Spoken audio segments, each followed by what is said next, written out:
Hi everyone. हमारे पिछले videos पे काफी कमेंट्स आए थे जिनमें सब जानना चाहते थे कि वो लोग WBJ के लिए कैसे प्रिपेयर कर सकते हैं। तो मैंने ये वीडियो बनाया है ताकि मैं तुम लोग के साथ एग्जाम पैटर्न डिस्कस कर सकूं और तुम लोगों को मैथमेटिक्स के लिए एक स्ट्रैटेजी बता सकूं। पहले हम एग्जाम पैटर्न को समझ लेते हैं। सबसे पहले तुम्हारा एक मैथ्स पेपर होगा, उसके बाद फिजिक्स और केमिस्ट्री का पेपर होगा। अब हर सब्जेक्ट में तुम्हारे 3 कैटेगरी के क्वेश्चंस रहते हैं। कैटेगरी 1 में तुम्हारे 1 मार्क क्वेश्चंस रहते हैं, उसमें अगर तुम गलत कर दो तो तुम्हारा 1/4 नेगेटिव मार्किंग रहेगा। कैटेगरी 2 में 2 मार्क्स क्वेश्चंस रहते हैं, उसमें अगर गलत करो तो तुम्हारा 1/2 नेगेटिव मार्किंग रहेगा। कैटेगरी 3 में भी 2 मार्क्स क्वेश्चंस रहते हैं, बट उनमें कोई नेगेटिव मार्किंग नहीं रहता क्योंकि वो multiple answers correct type questions है। तो पहले हम मैथ्स के बारे में बात कर लेते हैं। कैटेगरी 1 में 50 क्वेश्चंस रहते हैं, कैटेगरी 2 में 15 और कैटेगरी 3 में 10। सो टोटल 75 क्वेश्चंस रहते हैं और उनके लिए तुम्हें 100 मार्क्स मिलेंगे। उसके बाद आता है फिजिक्स और केमिस्ट्री का पेपर। उनमें कैटेगरी 1 में 30 मार्क्स रहते हैं, कैटेगरी 2 में 5 क्वेश्चंस रहते हैं और कैटेगरी 3 में भी 5 क्वेश्चंस रहते हैं दोनों सब्जेक्ट्स में। तो टोटल तुम्हारे 40 क्वेश्चंस रहते हैं और 40 केमिस्ट्री के लिए।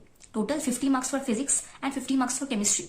तो तुम लोग ये समझ सकते हो कि मैथ्स का अकेले का पेपर 100 मार्क्स का है और फिजिक्स और केमिस्ट्री दोनों मिला के 100 मार्क्स है। तो मैथ्स का बहुत ज्यादा वेटेज रहता है, तो तुम्हें मैथ्स पे अच्छे से फोकस करना पड़ेगा। अगर तुम मैथ्स में अच्छे मार्क्स ला सकोगे तो तुम्हारे लिए किसी अच्छे कॉलेज में एक अच्छा डिपार्टमेंट मिलना काफी ईजी हो जाएगा। तो चलो हम लोग अभी पिछले साल के क्वेश्चन ट्रेंड्स को देख लेते हैं। फ्यू ईयर्स के क्वेश्चंस को अगर एनालाइज करोगे तो तुम्हें एक पैटर्न देखने को मिलेगा। थोड़ा इधर उधर तो होता रहता है, पर मोस्टली तुम ये देखोगे कि ज्यादातर क्वेश्चंस कुछ पर्टिकुलर चैप्टर से आते हैं और हर साल ही उनमें से बहुत ज्यादा क्वेश्चंस आते हैं। तो तुम अगर उन चैप्टर्स पे अच्छे से फोकस करोगे तो काफी क्वेश्चंस बना सकोगे। अब जरूरी नहीं है कि तुम्हें सारे क्वेश्चंस बनाने हैं, तुम्हें मैक्सिमम क्वेश्चंस अटेम्प्ट करने हैं और श्योर होकर अटेम्प्ट करना ताकि कोई नेगेटिव मार्किंग ना रहे। जैसे एक बहुत इंपॉर्टेंट टॉपिक है कोऑर्डिनेट ज्योमेट्री। इसमें से हर साल काफी क्वेश्चंस आते हैं। अब कोऑर्डिनेट ज्योमेट्री में तुम्हारा स्ट्रेट लाइंस है, सर्कल्स है, हाइपरबोला, पैराबोला, इलिप्स। अब सर्कल्स और स्ट्रेट लाइन से ही काफी क्वेश्चंस तुम्हें मिल जाएंगे और हर साल ही इस चैप्टर से काफी क्वेश्चंस आते हैं। फिर limits, differentiation and integration, matrices and determinants, functions, sets and relations, ये कुछ चैप्टर्स है जिनमें से भी काफी क्वेश्चंस आते हैं हर साल। तो तुम एक्सपेक्ट कर सकते हो कि इस साल भी काफी क्वेश्चंस मिलेंगे तुम्हें। उसके अलावा भी कॉम्प्लेक्स नंबर्स, क्वाड्रेटिक इक्वेशंस और प्रोबेबिलिटी से अच्छे क्वेश्चंस आते हैं। कभी कभी वेक्टर से भी अच्छे क्वेश्चंस आते हैं। अब थोड़ा चेंज होता रहता है, कभी किसी कम वेटेड चैप्टर से ज्यादा क्वेश्चंस आ ही सकते हैं, तो उसके बारे में मत सोचो। अभी तुम ये सोचो कि अगर तुम्हारा प्रिपरेशन उतना अच्छा नहीं है और तुम 2024 WBJ में बैठने जाओगे तो तुम अभी उन चैप्टर्स पे फोकस करो जिनसे तुम्हें ज्यादा मार्क्स आ सकते हैं। वो लोग का अच्छे से प्रिपरेशन है तो मैं बोलूंगी कि सारे चैप्टर्स को अच्छे से रिवाइज करो, क्योंकि तुम्हें कोई भी चैप्टर पूरा ही एक्सक्लूड नहीं करना चाहिए कि पूरा स्किप कर देंगे। क्योंकि तुम्हारा सिलेबस जब तुम अच्छे से देखोगे तो तुम्हें ये समझ में आएगा कि सारे चैप्टर्स को रिलेटेड है। ऐसा कई बार होता है कि किसी एक चैप्टर में क्वेश्चन करते वक्त तुम्हें किसी और चैप्टर के कॉन्सेप्ट्स की जरूरत पड़ जाए, तो अगर तुम वो चैप्टर अच्छे से नहीं करोगे ये सोच के कि उससे ज्यादा क्वेश्चन नहीं आते, तो जिस चैप्टर से ज्यादा क्वेश्चन आएंगे वहां पे भी तुम अप्लाई नहीं कर पाओगे और अल्टीमेटली क्वेश्चन नहीं बनेगा। तो इसीलिए हर चैप्टर्स का बेसिक तुम्हें आना चाहिए। पहले बेसिक्स पे फोकस करो, उसके बाद न्यूमेरिकल्स पे जाओ। ये मैक्सिमम स्टूडेंट्स एक गलती करते हैं कि बेसिक्स ठीक से नहीं पढ़ते, बस फॉर्मूला देख लेते हैं, कुछ इजी क्वेश्चंस देख लेते हैं, फिर डायरेक्ट न्यूमेरिकल्स पे स्किप करते हैं टाइम बचाने के लिए। बट अल्टीमेटली तुम जाके न्यूमेरिकल्स में अटक जाओगे और तुम्हारा टाइम वेस्ट ही होगा, तो वो मत करो फिलहाल। और एक इम्पॉर्टेंट बात ये है कि OMR बेस्ड एग्जाम होता है WBJ। तो एक तो तुम लोगों ने देखा होगा कहीं पे कि ऐसा होता है कि कोई स्टूडेंट एक क्वेश्चन मिस कर देता है, उसका आंसर अगले क्वेश्चन में मार्क कर देता है और फिर कंटिन्यू मार्क करते करते लास्ट में जब पहुंचता है तब देखता है कि लास्ट क्वेश्चन मार्क करने की जगह ही नहीं है। सो अल्टीमेटली सारे क्वेश्चंस की गलत मार्किंग हो जाती है। तुम्हें लगता होगा कि ये एक मीम है, बट ऐसा नहीं है। रियलिटी में भी ऐसा होता है और मैंने अपने दोस्तों में से ही देखा है। तो देखो WBJ में तो ऐसा नहीं है कि तुम्हें सारे क्वेश्चंस अटेम्प्ट करने हैं, तुम कर भी नहीं पाओगे इतने कम टाइम में।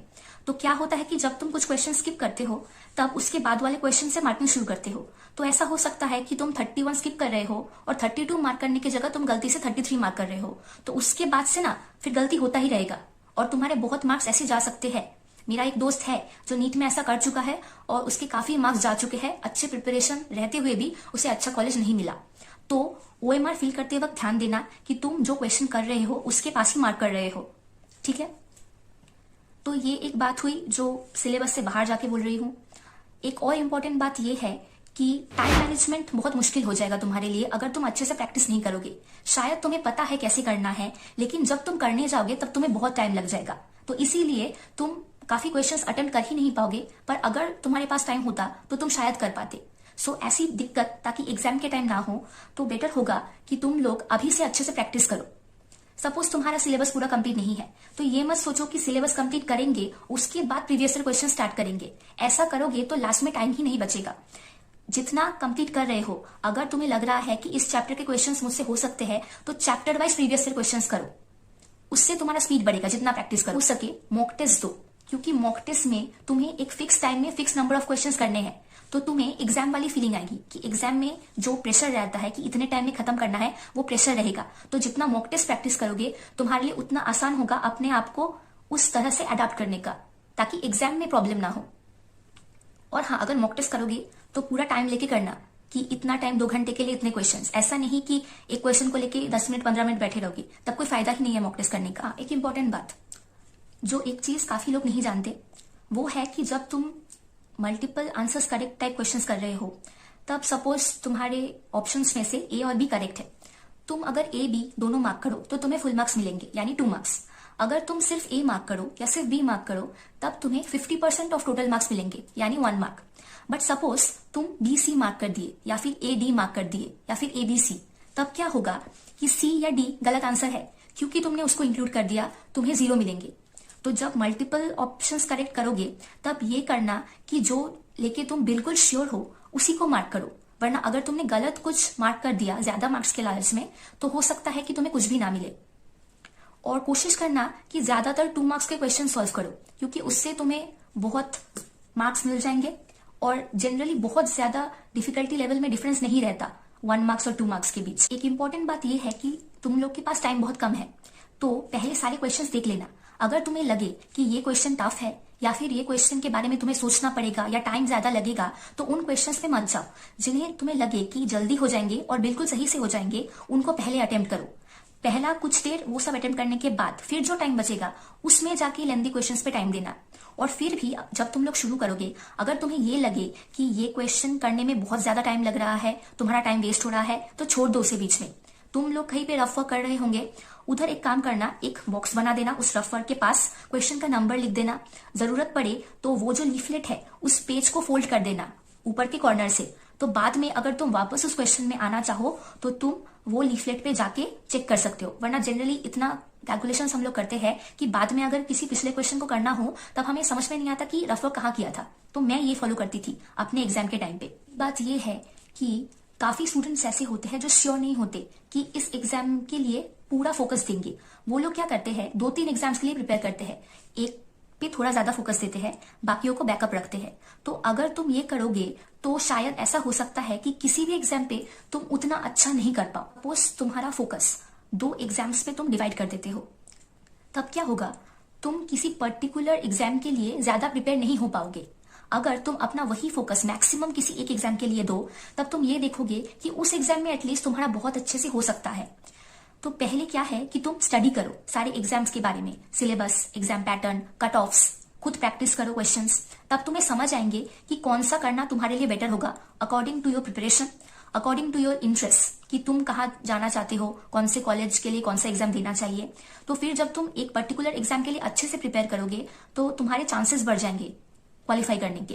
क्योंकि ऐसे काफी स्टूडेंट्स होते हैं, मेरे टाइम पे भी थे, जो लोग नीट के लिए प्रिपेयर कर रहे हैं, लेकिन वो लोग श्योर नहीं होते कि हम लोग नीट में क्वालिफाई कर पाएंगे, और ये भी श्योर नहीं होते कि 1 ईयर ड्रॉप देंगे। तो वो क्या करते हैं, इंजीनियरिंग को बैकअप ऑप्शन रखते हैं, जेईई मेंस भी देते हैं, WBJEE भी देते हैं, लेकिन उनकी प्रिपरेशन उतनी अच्छी नहीं होती। तो अल्टीमेटली टाइम वेस्ट ही होता है। मैं ये नहीं बोल रही हूँ कि तुम लोग कोई बैकअप ऑप्शन मत रखो, बट हाँ, किसी एक पे ज्यादा फोकस दो और अच्छे से, बाकियों पे ज्यादा फोकस मत दो। ऐसा तुम लोग को होता है, जो काफी स्टूडेंट्स को होता है, मुझे भी होता था, कि कई बार हम लोग जब बहुत कुछ पढ़ते हैं तब उतना याद नहीं रख पाते। जैसे कुछ इंपॉर्टेंट फॉर्मूलाज, फिर केमिस्ट्री के कुछ important reactions, specially organic chemistry में बहुत सारे रिएक्शंस है, बहुत सारे नाम हैं, तो वो अगर तुम्हें याद रखने में प्रॉब्लम हो तो एक काम कर सकते हो, जब पढ़ रहे हो तब उसे लिख के रखो। जब तुम लिखते हो ना तब उसे याद करना और आसान हो जाता है। और ऐसा नहीं कि एक दिन लिखे फिर उसके बाद और उसको टच भी नहीं किए।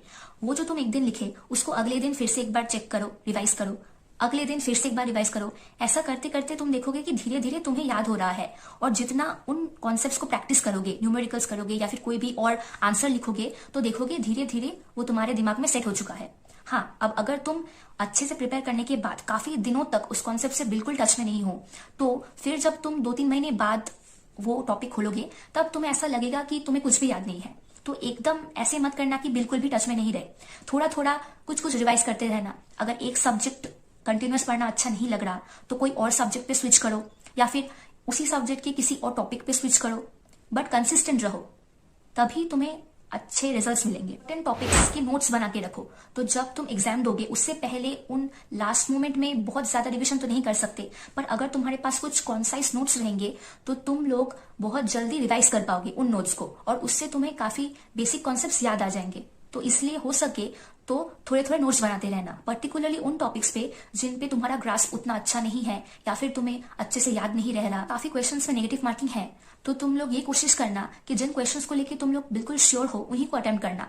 रैंडम गेस मत करना, क्योंकि काफी लोगों के रैंडम गेसेस गलत हो जाते हैं। शायद नेगेटिव मार्किंग की वजह से ही तुम्हारे मार्क्स काफी डाउन हो जाए।